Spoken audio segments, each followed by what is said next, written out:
forget to hit that red subscribe button and the bell icon to join our notification squad. We post impressive videos every day. New details recently emerged about Samsung's Galaxy X foldable phone, and following this, new patents have been discovered for two folding phone concepts that LG has in the works. Looking at LG's first concept, the device is made out of two individual bodies that house a single screen.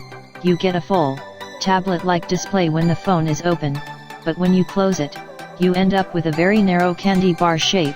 A second screen on the front shows information like the time and weather when it is closed, and on the back is a camera module.